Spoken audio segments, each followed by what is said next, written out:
Assalamualaikum warahmatullahi wabarakatuh. Al-Fatihah. A'udzu billahi minasyaitonir rajim. Bismillahirrahmanirrahim. Alhamdulillahirabbil alamin. Ar-Rahmanir Rahim. Maliki yaumiddin. Iyyaka na'budu wa iyyaka nasta'in. Ihdinas shiratal mustaqim. Shiratal ladzina an'amta 'alaihim ghairil maghdubi 'alaihim waladdallin. Bismillahirrahmanirrahim.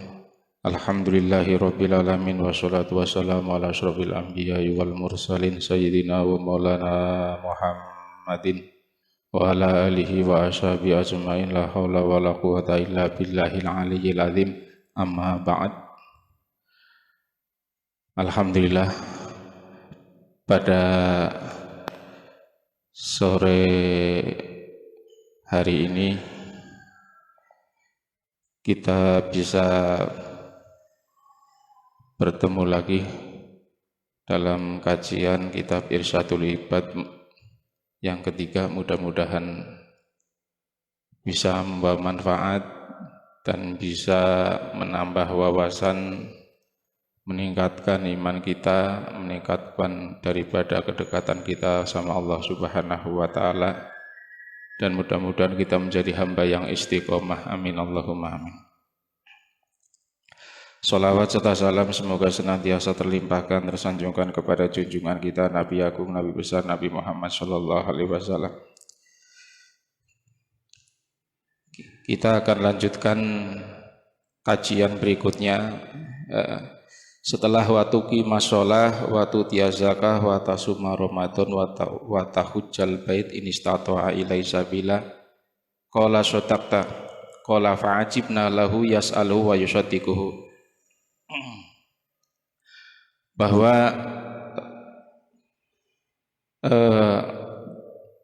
di antara sendi-sendi agama Islam setelah kita melaksanakan sholat 5 waktu, yang selanjutnya itu adalah menunaikan zakat, berpuasa pada waktu bulan Ramadan, melaksanakan ibadah haji bagi yang mampu. Ketika pada saat waktu Rasulullah Shallallahu Alaihi Wasallam menjelaskan inistata'a ilai sabila, jadi wajib melaksanakan ibadah haji bagi yang mampu. Ini orang yang bertanya, yang pada saat itu oleh sahabat belum diketahui identitasnya, bertanya tapi kemudian menyampaikan fa'ajibna, qala sodakta fa'ajibna lahu. Ketika Rasulullah menjelaskan tentang sendi-sendi agama Islam, orang tersebut bertanya tapi kemudian menjawab sodakta, betul wahai Nabi Muhammad. Sehingga fa'ajibna lahu yas'aluhu wa yusaddiquhu. Kita itu merasa heran, ada orang bertanya tapi begitu dijelaskan kemudian membenarkan. Ini kan seakan-akan orang yang bertanya itu kan sudah paham, iya kan? Nah ini kajian pada sore hari ini kita tentunya akan membahas dan mengkaji secara mendalam tentang sendi agama Islam yang ketiga, yaitu menunaikan zakat. Yang krusial sekali itu sebenarnya untuk kondisi sekarang ini adalah masalah yang berkaitan dengan faktor ekonomi. Karena sekarang ini kita mengalami siapapun ya, begitu yang namanya efek daripada penyebaran virus corona itu menjadikan seluruh ekonomi baik level tingkat atas maupun ke bawah ini betul-betul mengalami kelumpuhan. Nah, sehingga eksistensi masalah zakat, entah zakat apapun, nanti kita akan kaji tentang persoalan masalah zakat. Ini harus betul-betul menjadi sebuah kesadaran. Harus betul-betul menjadi kesadaran bagi orang-orang yang memang sudah punya kewajiban mengeluarkan zakat. Lah, dalam hal ini Biasanya kalau kita itu terkait dengan bulan Ramadan, ini orientasi pembahasan masalah zakatnya itu zakat fitrah. Kita akan lokalisir, mungkin bagi teman-teman yang akan mengajukan pertanyaan, untuk zakat yang selain zakat fitrah, nanti kita akan kaji, kita bahas pertemuan minggu depan. Kita akan membahas dan melokalisir dulu pembahasan sekitar mengenai masalah zakat fitrah pada kesempatan sore hari ini. Karena biar pembahasannya itu tertata dengan baik. Karena saya yakin pembahasan mengenai masalah zakat fitrah pun ini masih banyak yang belum bisa dipahami dengan secara benar. Satu contoh begini.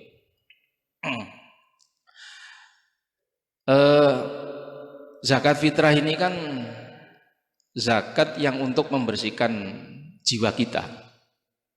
Kalau menurut Imam apa istilahnya gurunya Imam Syafi'i, ya, ini pernah menggambarkan tentang fungsi zakat fitrah itu sebagaimana sujud jahwi dalam sholat. Ya, kita tahu bahwa keberadaan orang yang melaksanakan sujud jahwi dalam sholat ini artinya ada hal-hal yang kurang sempurna ataupun hal-hal yang mestinya itu tidak dilaksanakan pada saat waktu sholat. Nah, untuk mengembalikan supaya fadilah pahala daripada sholatnya itu sempurna lagi, maka dianjurkanlah kemudian melaksanakan sujud sahwi sekalipun kapasitas dan secara hukum sujud sahwi itu hukumnya adalah sunnah. Ini sebagaimana yang disampaikan oleh Imam Waqi, gurunya Imam Syafi'i. Jadi posisi daripada keberadaan zakat fitrah ini sebagaimana posisi daripada sujud sahwi dalam sholat. Artinya apa? Begini, kita itu kan betul melaksanakan puasa, idealnya itu puasa itu kan menghindari dan membersihkan segala hal-hal yang bersifat kotor pada saat waktu puasa. Bukan hanya kita itu perutnya, tapi pandangan wajah kita, kemudian pendengaran daripada kuping kita, itu mestinya steril. Tidak boleh ada hal-hal yang kemudian menjadikan kita itu kemudian mendapatkan perkara yang haram. Tapi kan fakta dan kenyataannya kita itu tidak bisa seperti itu. Nah, makanya untuk membersihkan kotoran-kotoran yang kita lakukan pada saat kemudian kita itu puasa, supaya bisa kemudian pahala puasa ini sempurna lagi, maka kemudian kita mengeluarkan daripada zakat fitrah. Walaupun ini perlu dicatat, mengeluarkan zakat fitrah itu hukumnya sudah diperbolehkan sejak awal bulan Ramadan. Makanya kan dalam istilah ulama ahli fikih bahwa waktu mengeluarkan zakat fitrah itu ada waktu jawaz, ya, waktu diperbolehkan, ya. Kemudian ada waktu fadilah, waktu yang utama, ya. Kemudian ada waktu makruh, kemudian ada waktu tahrim. Jadi kalau misalnya di awal bulan Ramadan, karena keterkaitan daripada kebutuhan, lantas ada orang mengeluarkan zakat fitrah ini adalah sekarang, ini hukumnya cukup dan boleh. Artinya pada saat waktu nanti di akhir bulan Ramadan tidak ada tuntutan untuk mengeluarkan zakat fitrah lagi. Ini adalah waktu jawaz. Ya. Tetapi waktu yang termasuk dalam kategori utama ini, ya, ini dimulai ketika kumandang pada saat akhir bulan Ramadan, ketika bulan Ramadan habis dan memasuki tanggal 1 Syawal, ya, ini termasuk kategori waktu yang utama. Ini waktu jawaz. Ya. Kemudian para ulama itu juga menghukumi waktul makruh. Ya. Waktul makruh ini dijelaskan bahwa ketika mengeluarkan zakat fitrah ini setelah melaksanakan daripada sholat Idul Fitri. Jadi masih boleh sebenarnya. Apa mungkin? Ya mungkin barangkali karena kondisinya sangat tidak mampu sekali, dia itu baru punya kemampuan untuk mengeluarkan zakat fitrah setelah sholat Idul Fitri. Ya. Atau mungkin karena faktor sesuatu lah. Mungkin karena dia itu mudik, selama mudik dalam perjalanan itu mungkin sangat berat sekali, sehingga kondisi medannya atau mungkin karena sekarang seperti sekarang ya, akhirnya bisa mencapai rumah ataupun kampung halamannya itu sampai setelah melaksanakan Idul Fitri, ini tetap masih hukumnya diperbolehkan. Ya. Yang waktu tahrim itu kalau sampai mengakhirkan melewati daripada hari raya tanpa ada sebab. Ini yang hukumnya itu sampai waktu tahrim. Ini sebagaimana orang mengakhirkan daripada sholat 5 waktu yang tanpa ada uzur. Nah ini waktu mengeluarkan zakat fitrah itu sudah diperbolehkan sejak awal bulan Ramadan. Nah terus bagaimana cara kemudian kita mendistribusikannya? Ya, mendistribusikan zakat fitrah ini tentunya sesuai dengan pada saat dia itu berdomisili. Artinya begini, kalau orang kemudian kita itu berdomisili di suatu tempat, ya, di suatu kampung ataupun suatu desa, maka dia itu kewajiban untuk mengeluarkan daripada zakat fitrahnya di tempat itu. Contoh misalnya katakanlah di Kalisalak. Ya. Orang Kalisalak itu ya mestinya mengeluarkan zakat fitrahnya, distribusinya, ataupun kemudian kita keluarkan untuk asnaf-asnaf orang-orang yang kewajiban menerima, yang lokasinya ada di Kalisalak. Sehingga dalam hal ini konsep Imam Syafi'i, ya, konsep Imam Syafi'i dalam hal kaitan mengeluarkan zakat ini bahwa hukumnya haram untuk nanti mengeluarkan zakat di luar domisili daripada orang tersebut. Atau dalam bahasa fikihnya disebut dengan naklu zakat. Saya sering kemudian mengkritisi, ya, bukan hanya 1-2 kali, tapi setiap kali mau momen Lebaran itu mengkritisi tentang sekolah-sekolah yang kemudian, mohon maaf, istilahnya mengkondisikan distribusi tentang masalah zakat fitrah itu di sekolah-sekolah. Saya yakin itu tujuannya baik, tujuannya itu baik sekali. Namun perlu kita pahami bahwa wa kullu man bi khairi ilmin ya'malu a'maluhu mardudatun latub balu. Ibadah, amal apapun ini harus didasari dengan ilmu. Kalau kemudian amal tersebut tidak ada, ya, tidak ada dasar ilmu yang menjadi pijakannya, ini kalau melihat nazam yang ada dalam kitab Zubat tadi, ini ya a'maluhu mardudatun latub balu. Nah terus apa hubungannya dengan masalah zakat? Pertama begini, orang yang berhak menerima zakat fitrah ini kan orang yang tercantum atau yang tergolong asnaf 8. Sekarang kita mencoba untuk kemudian ya memvisualisasikan sekolah itu kapasitasnya kira-kira menjadi asnaf yang mana? Ya, sekolah itu kira-kira menjadi asnaf yang mana? Coba fakir miskin nggak mungkin, ya. Masa fakir miskin ya enggak mungkin kan ya. Sabilillah. Sabilillah itu ya sangat tidak mungkin juga.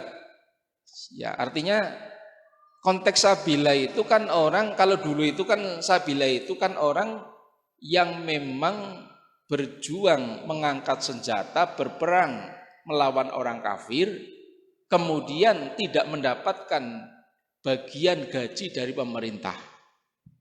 Ini kalau definisi yang ada seperti itu. Ya. Lah, cuma ada sebagian pandangan para ulama sebagaimana yang disampaikan dalam tafsir munirnya Syekh Nawawi Al-Bantani ataupun yang lain, bahwa sabilillah itu mencakup orang-orang yang mempunyai daripada kesamaan tujuan. Kalau dulu itu adalah tujuan li'ilahi kalimatillah, memperjuangkan agama Allah. Sekarang konteksnya memperjuangkan agama Allah bukan dengan pedang, ya kan? Tapi memperjuangkan agama Allah dengan cara syiar. Lah, siapapun yang nanti memperjuangkan agama Allah dengan bentuk apapun, ya, siapa saja ini juga bisa termasuk kategori sabilillah. Ini. Nah, terus misalnya kalau fakir miskin tidak Sabila tidak. Apakah termasuk ghorim? Tidak. Apakah termasuk amil? Nah ini barangkali yang mungkin banyak yang salah paham. Tolong ini dicatat ini sangat penting sekali ini. Supaya kita tidak terjadi gagal paham. Dalam istilah fikih, yang namanya amil itu man intasoba al-imam. Siapa man intasoba al-imam? Man intasoba al-imam itu orang-orang yang mendapatkan daripada rekomendasi, orang-orang yang mendapatkan mandat, mendapatkan perintah dari pihak daripada kepemerintahan untuk mengelola, untuk menarik, dan untuk kemudian memberikan zakat kepada orang-orang yang berhak. Ingat, jadi di situ itu ada man intasoba al-imam, artinya memang dia itu mendapatkan rekomendasi, diangkat. Sehingga siapapun pengurus musola, pengurus masjid, pengurus RT, pengurus RW ataupun desa yang kemudian pada waktu malam hari raya Idul Fitri mengkondisikan tentang keberadaan zakat fitrah, itu bukan termasuk amil secara hukum. Artinya apa? Kalau bukan termasuk amil secara hukum, dia itu tidak berhak untuk mendapat bagian dari amil. Ini yang perlu dicatat ini. Dan terus masuknya dalam kategori apa? Biasa masuk dalam kategori dia itu mutabari. Mutabari itu siapa? Sukarelawan. Jadi kalau kemudian yang dimaksudkan amil itu kan kerjanya bukan hanya waktu malam hari Idul Fitri, tetapi dia itu mengkondisikan tentang zakat zuru, zakat tanduran, zakat tijaroh dagangan, ataupun zakat mal, zakat yang lain. Jadi bukan waktunya hanya setelah itu betul-betul lembaga. Ya. Bukan istilahnya lembaga yang betul-betul resmi. Dan alokasi kerjanya itu memang durasinya itu adalah bukan hanya satu malam.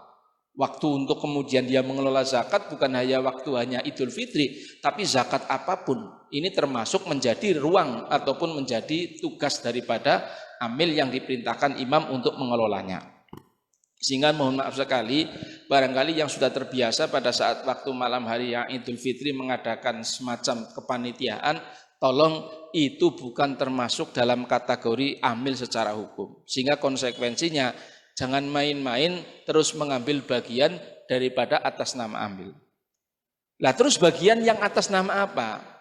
Kalau bagian atas nama kemudian katakanlah dia itu mendapatkan daripada ujratul misli. Ujratul misli itu bisa kemudian kita terjemahkan, kita artikan ya uang lelah lah.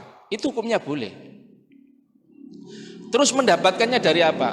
Apakah boleh kita itu menjual beras dari zakat, kemudian beras itu untuk membeli rokok ataupun untuk upah orang-orang yang terlibat menjadi kepanitiaan?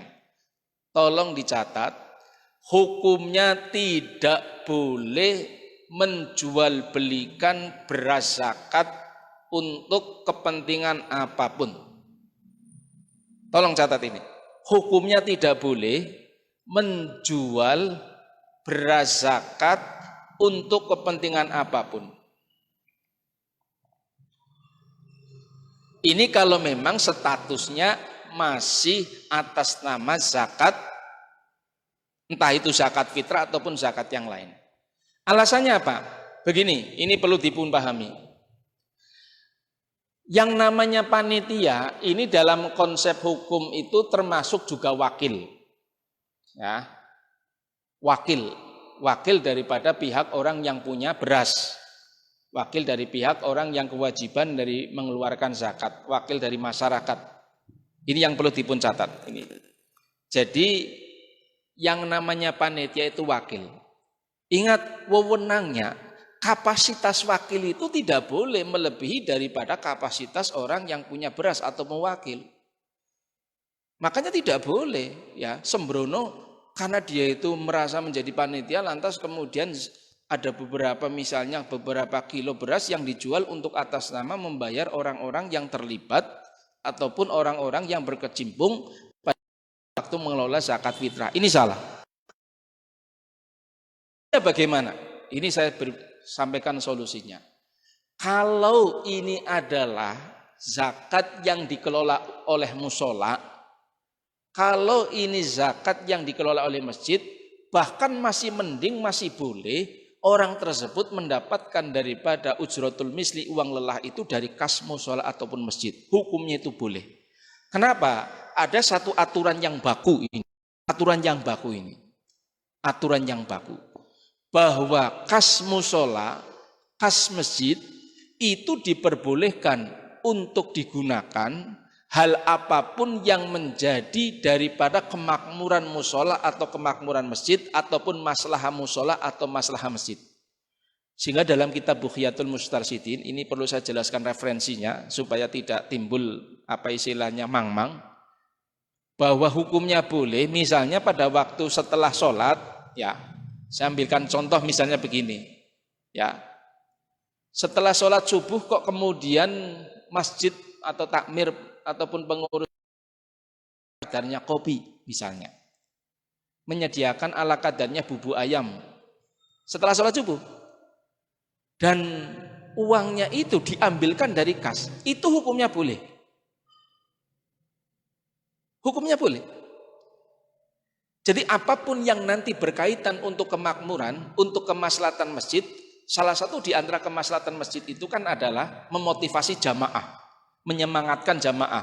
Lah, salah satu di antara menyemangatkan jamaah itu, misalnya setiap nanti sholat subuh, misalnya jamaah itu dikasih misalnya minuman cuma-cuma, itu hukumnya halal. Hukumnya halal. Ya.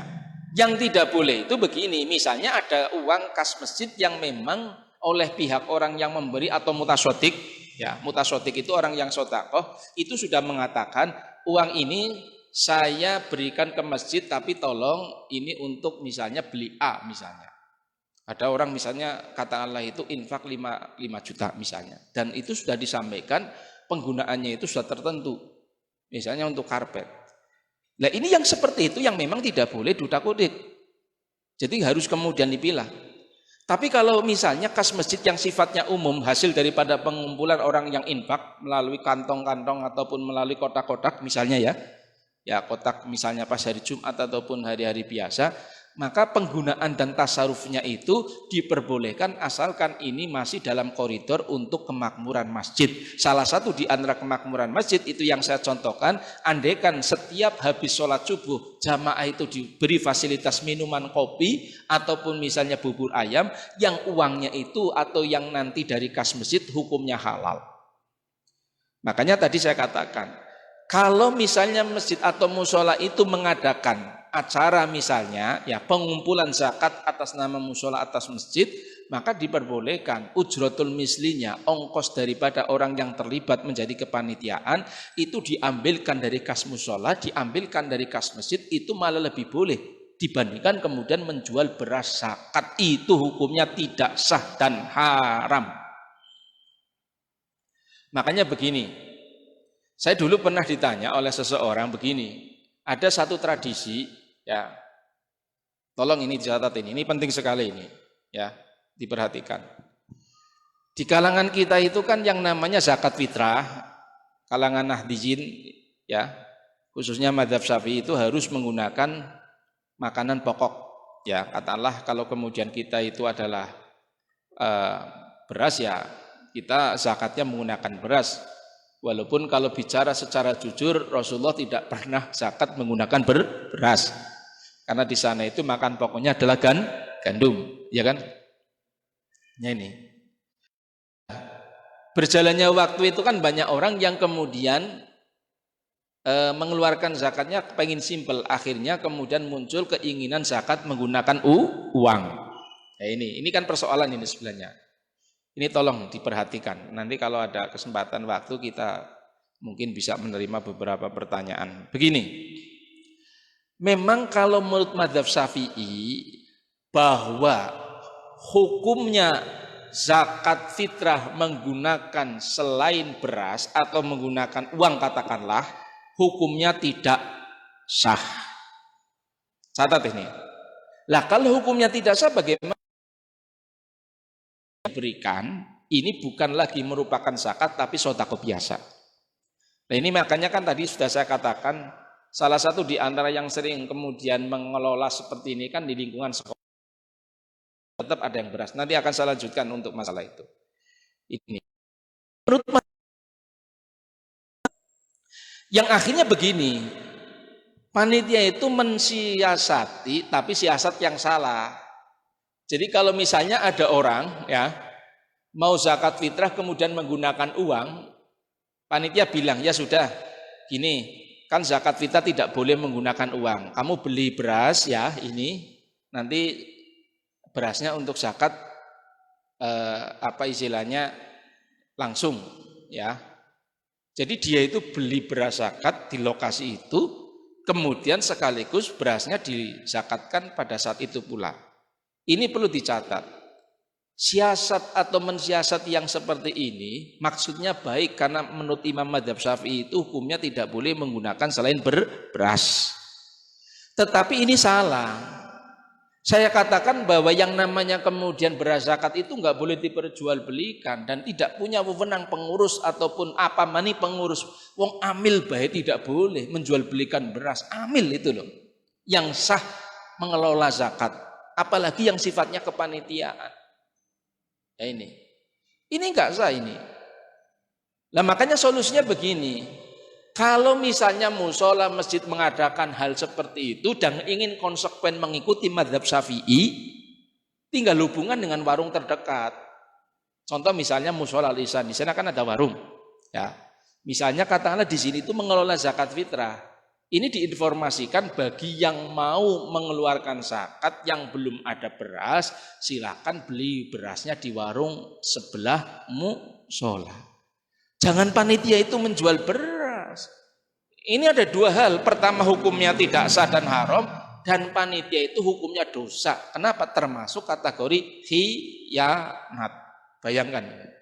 Saya yakin panitia itu nggak akan maksud untuk khianat. Saya yakin.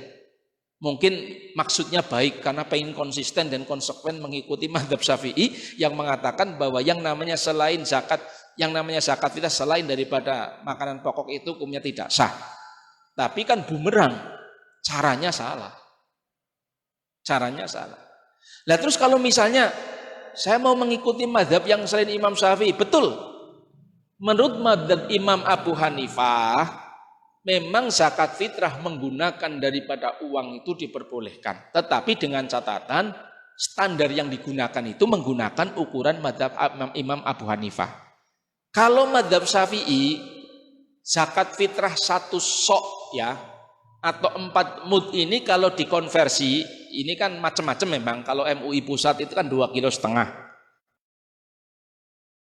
Bagaimana dalam kitab Fathul Qadir fi Ajaibil Maqadir itu 2 kilo 7 ons mantep ya, 2 kilo 7 ons mantep. Ya kalau misalnya kepengin betul-betul murni ya 2 kilo 8 ons. Ini untuk di kalangan pesantren. Ini versi daripada 1 sok 4 mud di kalangan mazhab Syafi'i. Tetapi kalau kemudian 1 sok di kalangan mazhab Hanafi, ini bukan 2 kilo 7 on, tapi 3 kilo. Artinya apa? Yang mau kemudian mengeluarkan zakat menggunakan uang supaya sah, maka ukurannya juga harus konsisten mengikuti ukuran mazhab Hanafi, yaitu menggunakan ukuran 3 kilo. Jadi kalau menurut mazhab Syafi'i misalnya 2 kilo 7 on misalnya ya, kita mengeluarkan zakatnya itu misalnya 25 itu masih bisa dibenarkan, 25.000. Tapi kalau menurut daripada mazhab Hanafi, andaikan kita buat 1 kilo itu 10.000, berarti kalau 3 kilo itu kita mengeluarkan atau memberikan uangnya untuk zakat fitrah itu adalah 30.000. Ini harus dipahami loh. Jadi kalau kita mau mengikuti mazhab Syafi'i, itu konsisten harus menggunakan daripada beras. Kalau kemudian kita mau mengikuti mazhab Hanafi yang memperbolehkan daripada zakat fitrah itu menggunakan uang, tapi harus konsisten ukurannya juga menggunakan ukuran versi mazhab Hanafi yang 1 sok itu bukan daripada 2 kilo 7 on tetapi 3 kilo pas. Nah ini yang kadang-kadang tidak begitu dipahami. Ini kalau versi daripada mazhab Hanafi. Ini versi mazhab Hanafi. Ini perlu saya jelaskan karena supaya kita itu pada saat waktu mengamalkan ibadah ini ada dasarnya. Lah kembali kepada sekolahan. Ya. Misalnya asnaf fakir miskin tidak mungkin, kemudian sabilah juga tidak, kemudian tidak amil juga tidak. Artinya sepakat, yang namanya sekolahan itu harus sifatnya itu menjadi kepanitiaan. Ataupun tadi sudah saya katakan mutabari. Mutabari itu berarti sukarelawan. Nah ini. Kalau ini sukarelawan berarti tolong, suka tidak suka, sekolahan tidak boleh mengambil bagian. Jadi jangan coba-coba kemudian mengambil sisa separuhnya di bagian guru. Atas nama apa coba? Ini yang pertama. Yang kedua, tadi sudah saya katakan, hanya orang Kalisalak ini juga diberikan kepada asnaf yang berdomisili di Kalisalak. Kalau Imam Syafi'i itu menyampaikan bahwa kalau zakat orang Kalisalak itu diberikan di luar batas desa Kalisalak, katakanlah zakat wong Kalisalak dinekna ning Tonjong, zakat wong Kalisalak dinekna ning Selawi, ini termasuk nakluz zakat. Nakluz zakat mindah zakat itu hukumnya tidak sah. Alasannya apa? Alasannya itu akan menyebabkan kasru qulubil fuqara. Apa kasru qulubil fuqara? Kasru itu mecah, kulub itu ati, fuqara ke wong miskin. Dadekna dadi pengrasane wong fakir miskine wong Kalisalak. Kalapisan zakat dineknane singa aduh. Ini kecuali boleh kita memberikan di luar desa, di luar batas desa orang itu apabila ada faktor, ya. Faktornya itu misalnya di desa itu sudah tidak ada lagi asnaf yang memang layak untuk diberi. Yang kedua itu karena faktor uzur. Misalnya begini, TKI TKW yang ada di Taiwan, di Jepang, ya, ataupun misalnya yang ada di negara-negara non-Muslim, dia bagaimanapun ketika akhir bulan Ramadan wajib mengeluarkan zakat. Terus zakatnya sama siapa? Wong dia itu di lingkungan non-Muslim, di lingkungan orang-orang yang memang bukan orang Muslim. Sementara zakat fitrah itu asnaf 8 harus semuanya itu orang-orang Islam. Lah, sekalipun waktu dia itu akhir bulan Ramadan dan awal bulan Syawal itu berdomisilinya di Jepang, berdomisilinya di Taiwan, mestinya ngenek nanetan ning Jepang ning Taiwan sesuai dia itu berdomisili. Tetapi karena faktor itu ya ada uzur, maka dipersilakan orang itu mengeluarkan zakatnya tetap di desa kampung halamannya di Kalisalak. Ya, ibunya ataupun kakaknya untuk menjadi wakil. Ya, sama dengan di Jakarta misalnya. Teman-teman yang ada di Jakarta misalnya pas kebetulan Idul Fitri nggak bisa pulang. Ya, nggak bisa pulang. Terus bagaimana kalau misalnya mengeluarkan zakatnya itu ibunya yang di rumah? Itu boleh. Karena begini, menurut mazhab Syafi'i, ingat-ingat ini, orang yang paling baik, orang yang paling utama untuk kemudian kita beri zakat, ini adalah apa? Orang-orang yang masih kerabat, yang masih punya hubungan darah tapi tidak mampu. Ya, asalkan bukan orang yang wajib dinafakoi. Nah, orang-orang yang tidak wajib dinafkahi contohnya siapa? Kakak adik kita. Jadi kalau misalnya kita punya kakak adik dan termasuk orang yang dalam keadaan kondisi miskin, itu kalau kita memberikan zakat atau sedekah itu harus prioritas utama. Ini. Karena memang dia itu bukan orang yang wajib dinafkahi. Tapi mohon maaf sekali, kalau orang tua bagaimana? Orang tua itu justru orang yang ketika memang dia itu tidak mampu, maka anak itu wajib memberikan nafkah. Maka anak ketika nen zakat maring wong tua, misalnya contoh, Pak, ke zakaten nyong gorika itu tidak sah. Eling-eling ini. Jadi misalnya anak pas waktu lebaran, anak-anak misalnya ngomong, Pak, ke zakaten nyong Pak, tak nekna ning rika ke Pak, ini ke Pak misalnya. Ora sah. Alasannya Pak, karena orang tua ini adalah orang yang wajib dinafkahi, sementara ada sebuah aturan, ada sebuah rumus bahwa zakat fitrah itu tidak boleh diberikan kepada orang yang statusnya wajib dinafkahi. Bahkan kan mestinya begini, sebagai anak itu malah menyisihkan ya. Kalau misalnya orang tuanya itu masih ada dua, masih kemudian kumpul semua, masih kemudian ada semua, sebelumnya sisakan, kemudian sampaikan, Pak, ki beras, ki nggo panjenengan, terus ki nggo zakate panjenengan karo simbok. Dudu kemudian nyongnen zakat karo wong tua, bukan. Malah kita itu menyediakan zakat kanggo wong tu. Paham mboten? Paham mboten ini? Jadi kalau zakate nyong dinekna karo wong tua, mbuh karo bapane atau karo ibune kowe ora sah, alasannya apa? Karena rumuse kuwe zakat hanya diberikan kepada wong sing ora wajib dinafakoi. Sehingga tadi kan ada ketentuan. Kalau dalam mazhab Syafi'i, orang yang kemudian utama, prioritas utama kita memberikan zakat dan kemudian sedekah ini, yang pertama orang yang masih ada hubungan kerabat. Catat ini. Contohnya apa? Ya kakak ataupun adik kita, bibi paman kita. Makanya gini, kalau saya itu ya memang ada plus minusnya. Apakah utama mana mengeluarkan zakat dengan langsung kepada pihak yang kedua dengan dikumpulkan? Kalau bicara tentang ketentuan yang disampaikan oleh Imam Syafi'i, ini utama langsung. Utama langsung loh. Alasannya apa? Kalau nanti panitia kan nggak tahu orang-orang terdekat saya yang tidak mampu, iya kan? Tapi kalau saya kan tahu, oh ini saudara saya, ini bibi saya, ini kakak saya, ini paman saya, yang memang betul-betul fakir miskin.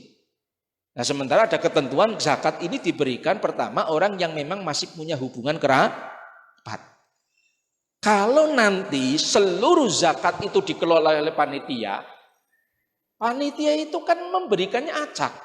Bahkan mungkin sistemnya itu sistem pemerataan. Ya, musola alisan satu paket. Ya, musola misalnya masjid, ya masjid Baitur Rahim satu paket misalnya. Satu paketnya misalnya 50 bungkus misalnya ya. Kan nggak tahu. Ya. Tapi kalau misalnya kita langsung memberikan, kita paham bahwa ada saudara-saudara kita yang memang betul-betul secara ekonomi itu fakir miskin. Maka dalam hal ini menurut pendapat daripada Imam Syafi'i, wong-wong sing esi duweni kerabat itulah prioritas utama. Ini yang pertama. Yang kedua, prioritas yang kedua itu adalah orang yang masih ada hubungan tetangga. Ya, saya yakinlah kita mempunyai apa istilahnya tetangga yang tidak mampu itu pasti. Ukuran bahkan menurut Rasulullah ini catat ini, ukuran Rasulullah tetangga itu kan ukurnya 40 rumah. Jadi kalau kemudian misalnya saya ditarik sampai ke Aldi itu masih tetangga, masih ada belum 40 rumah kan ya, itu kan. Tetangga itu 40 rumah loh kalau menurut Rasulullah ya. Jadi 40 rumah kanan kiri ya 40 rumah. Ini yang menjadi prioritas yang kedua. Ini.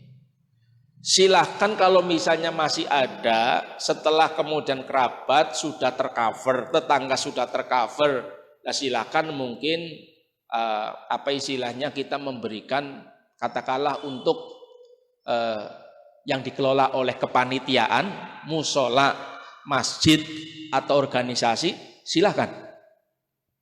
Ini kalau menurut pandangan saya. Ini karena memang aturannya atau ketentuannya, karena kita memang mazhabnya Imam Syafi'i, kita menggunakan daripada pandangan mazhab Imam Syafi'i yang dalam hal ini memprioritaskan untuk pemberian zakat fitrah ataupun sedekah ini kepada orang-orang yang masih punya hubungan kerabat namun bukan orang yang wajib dinafkahi. Makanya tadi saya katakan hukumnya tidak sah memberikan zakat fitrah kita kepada orang tua kita. Kenapa? Alasannya orang tua kita ini termasuk orang yang wajib dinafkahi.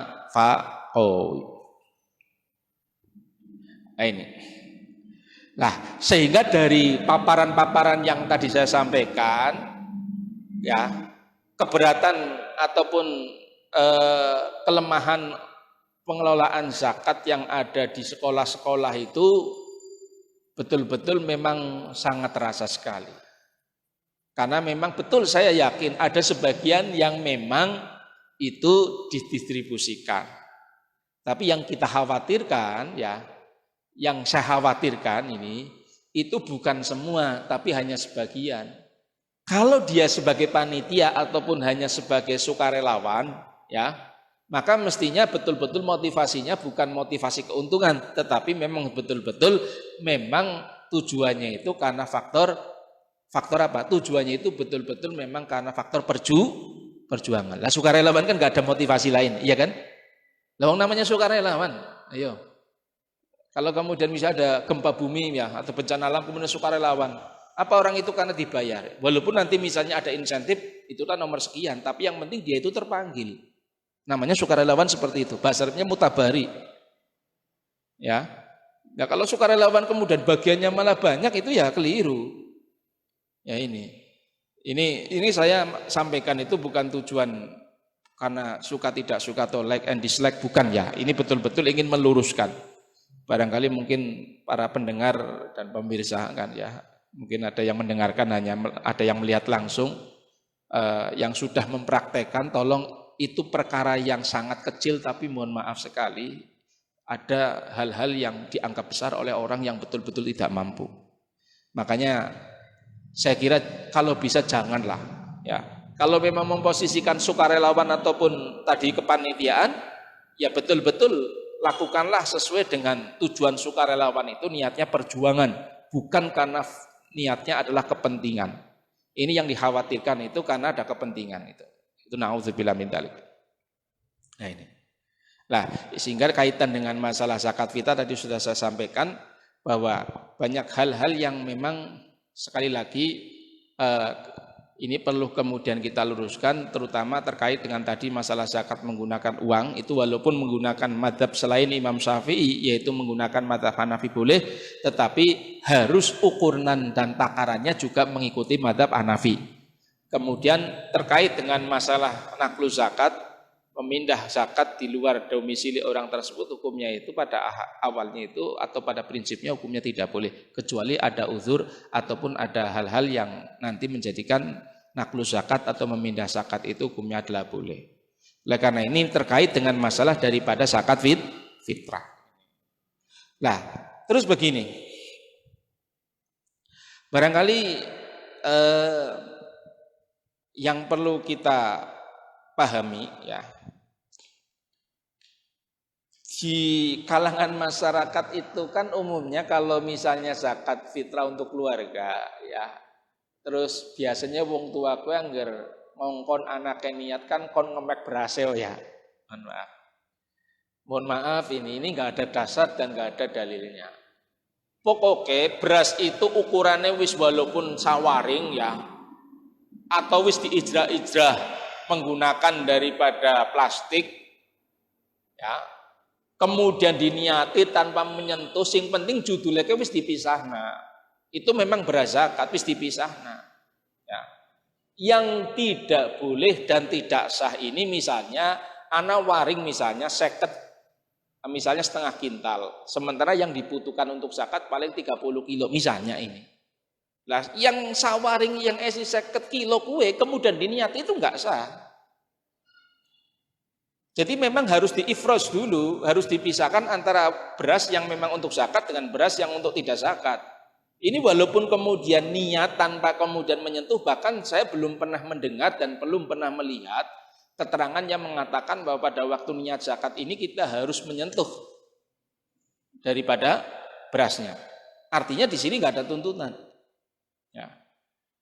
Nah kalau masalah hukum boleh, ya boleh-boleh saja. Yang tidak boleh itu kalau kemudian kita menjadikan menyentuh beras itu menjadi hukum syariat, itu yang nggak boleh.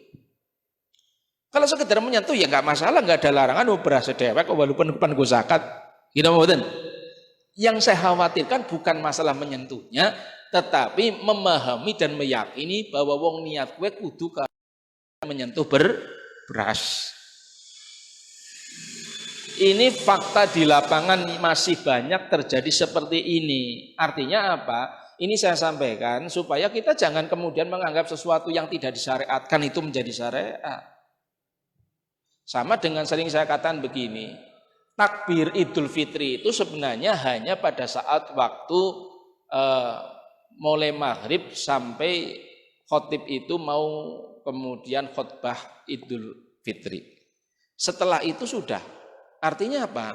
Misalnya kok kemudian takbiran, kemudian nganggo puji-pujian, itu hukumnya memang tidak masalah, cuma makruh. Karena sudah tidak disyariatkan lagi. Syariatnya takbiran untuk Idul Fitri itu hanya semalam, tok wis. Sehingga waktu zuhur itu kan isi hari raya ya. Tapi karena sudah tidak disyariatkan, wong zuhur dan asar dina bada tanggal 1 Syawal, kok kemudian puji-pujian yang nganggo takbir Allahu Akbar, Allahu Akbar, Allahu Akbar. Ini hukumnya makruh. Kenapa? Karena wis ora disyariat namaning. Ini. Coba. Kalau kemudian kita pikir wong takbiran, takbir kan mengucapkan Allah Akbar kan ya kan? Allah Maha Besar. Tapi kalau salah menempatkan ya, ini bukan malah tambah mendapatkan pahala, malah kemudian dia itu malah mendapatkan hal yang tidak baik. Walaupun yang namanya makruh itu bukan levelnya mendapatkan daripada dosa, tidak. Cuma tidak baik, kurang baik. Makanya sekali lagi dalam hal ini, ketika niat ya niat biasa, nawaitu an ukhrija zakatal fitri an nafsi lillahi ta'ala, wis ora ana ketentuan kudu dimek, ora ana ketentuan kemudian kudu dicekel plastike ataupun apa. Sing penting beras esi kemudian ning waring baik, durung diijrah-ijrah, durung dipisah-pisah, wis sah. Sing penting beras kowe wis terpisah dari beras sing ora pandigunakan zakat. Ini harus dipahami ini. Karena generasi kita milenial dan generasi zaman now itu harus kritis ya. Kalau niatnya memang tidak ada harus ketentuannya memegang, ya sudah tidak usah kemudian kita memaksakan waktu niat itu karo memegang beras. Ini. Nah, ketentuan-ketentuan seperti ini kan harus ya. Ini saya buka barangkali sebelum kita masuk pada pembahasan berikutnya, barangkali sudah ada pertanyaan dari para pemirsa. Dipersilakan Mas Aldi untuk membacakan kalau sudah ada pertanyaan. Oh ya, terima kasih. Jadi itu. Jadi kemudian yang kedua, ini kita masuk pada pembahasan zakat yang lain ya. Artinya bahwa kenapa kemudian kita lebih terkonsentrasi ini masalah zakat fitrah? Ya karena umumnya karena mungkin zakat fitrah ini kan berlangsungnya adalah 1 tahun 1 kali, ya sehingga nanti mungkin banyak orang yang secara hukum ya itu berdasarkannya bukan berdasarkan pemahaman secara tekstual memang ketentuannya hukumnya seperti itu, tetapi lebih cenderung kepada masalah kebiasaan. Ini kebiasaan. Ya. Satu contoh begini, di Wanasari ini, kalau misalnya apakah benar informasinya benar atau tidak, di Wanasari itu justru zakat fitrah itu terkumpul ya, terkonsentrasi itu sama lebih. Dan ternyata ada desa Margasari yang bukan hanya di Wanasari. Saya nggak tahu sejarahnya. Apa memang karena tidak ada yang meluruskan atau mengkritisi ataupun apa, wallahu a'lam. Jadi menurut teman saya itu porsi yang untuk kemudian fakir miskin dengan yang untuk mohon maaf itu bahasanya itu lebih banyak kelebihannya. Coba nanti tanyakan sama teman-teman Ibnu yang di Wanasari ya, Mas Hanif ya, apa benar atau tidak. Tapi saya dengar informasinya seperti itu. Ada daerah-daerah yang memang dalam hal ini ya untuk asnaf yang lebih diprioritaskan itu adalah lebih. Padahal mohon maaf ya, ini sekali lagi niatnya ini kita adalah idharun lil haq, untuk mencari ataupun untuk istilahnya mencari kebenaran. Kalau bicara jujur, pamong desa ataupun lebih sekarang itu kan bukan sebagaimana zaman dahulu ya, yang betul-betul orientasinya itu sama dengan mungkin para pendakwah guru ngaji yang betul-betul perjuangan ya. Kalau sekarang bukan hanya mendapatkan insentif bulanannya ada, kemudian mendapatkan juga persentase pajak, kemudian juga mendapatkan lah macam-macam lah, apalagi setiap ada kematian di daerah-daerah sana itu memang betul-betul menghargai sekali ini ya. Nah, kalau sudah seperti itu, terus nilai perjuangannya apa? Memang dia itu hasil jerih payahnya sudah mendapatkan daripada katakanlah itu imbalan. Ya kan? Kalau mungkin zaman dahulu mungkin saya setuju saja. Ya. Nah, kalau sekarang kan rasanya nggak ada pamong desa yang melarat ya. Ini jujur loh, tahadusan bin imah, bersyukur. Dimanapun nggak ada lah. Kalau sekarang itu alhamdulillah semua itu kan receh-receh ini kan ya. Ini bicara jujur loh. Nah, untungnya kalau kemudian kita di Kalisalak itu karena memang pelaksanaan ibadah itu harus disesuaikan atau memang kita menyesuaikan dengan hukum sehingga kita betul-betul melaksanakannya sesuai ketentuan ya, sesuai ketentuan yang memang digariskan dalam syariat ini. Tapi kalau kemudian tadi yang saya katakan, saya pernah mendengar informasi seperti yang ada di Wanasari, memang zakat fitrah itu terkonsentrasinya malah yang kemudian paling banyak porsi mendapatkan itu adalah seorang lebih. Padahal kalau kemudian kita bicara jujur, ya posisi lebih itu satu kira-kira mau diposisikan sebagai apa? Ya kalau misalnya lebihnya pas guru ngaji nggak masalah. Ya, jadi bukan posisi lebihnya, tetapi posisi sabilah guru ngajinya. Ini harus disampaikan loh. Ya. Karena kalau kemudian sabilah itu tidak memandang apakah orang itu mampu atau tidak. Pokoknya kalau dia mendapatkan predikat sabilah. Satu contoh sebagaimana gini. Ya. Di kalangan pesantren itu kan seperti saya kan dulu waktu mondok itu kan jarang pulang kan ya. Jadi mengalami zakat fitrah itu berkali-kali disampaikan pada kiainya. Walaupun saya tahu betul setelah itu kiainya juga disodakohkan kepada orang-orang. Tapi kita niatnya memang zakat fitrahnya sama kiai yang statusnya sabilillah. Ini. Ya, kalau bicara kemudian kemampuan ya rata-rata pengasuh pondok pesantren itu semuanya adalah bukan hanya sekedar mampu tapi diberkahi rezekinya luar biasa sekali ya kan. Ya. Tapi hampir seluruh daripada teman-teman yang tidak pulang itu kan memang zakatnya kemudian kita hantarkan sama beliau walaupun kita tahu kemudian beliau itu dibagikan. Tapi niat kita, beliau bukan menjadi amil, bukan. Ingat ini. Ya, beliau itu bukan menjadi panitia, bukan. Kita memang niatnya itu zakatnya diberikan kepada beliau yang statusnya menjadi sabilillah. Ya. Ini yang perlu dipahami.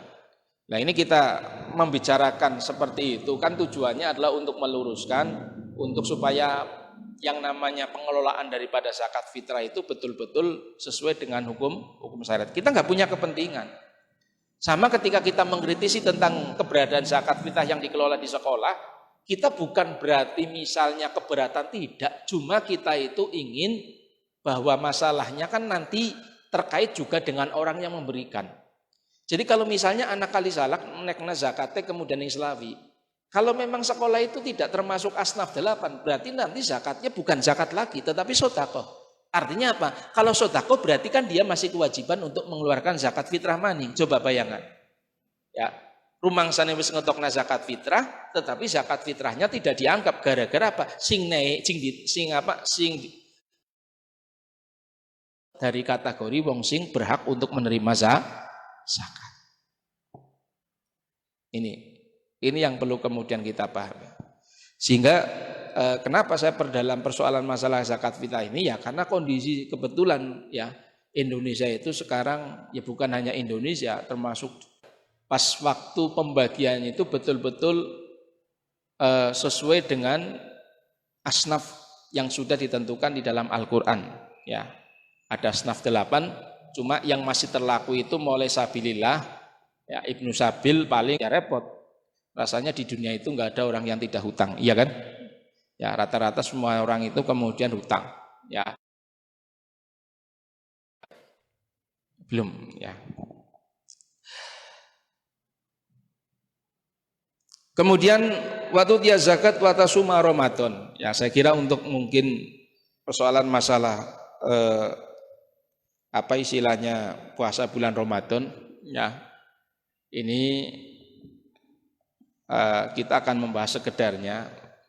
Kita juga mungkin ingin menjelaskan kenapa kemarin pada saat waktu malam awal bulan Ramadan kita dalam niat kok mengikuti daripada Imam Malik ya. Ya kita dalam ibadah itu yang penting ada dasarnya ya. Di dalam kitab Kasyifatus saja itu sarah kitab Safinatun Najah ini yang kita ambil kitab kecil saja untuk sebagai referensi. Perjalanan waktu 30 hari itu barangkali mungkin ada khilaf dan luput dalam masalah niat. Ya, makanya agar kemudian waktu malam awal Ramadan itu sudah niat ya untuk melakukan puasa seluruh bulan Ramadan, sekalipun itu harus mengikuti mazhabnya Imam Malik, itu hukumnya sangat dianjurkan sekali. Hukumnya sangat dianjurkan sekali. Ya. Karena bisa jadi memang pada saat waktu kita itu wis sahur, tapi kadang awane bingung, kinyong mau niat apa ora ya? Ya.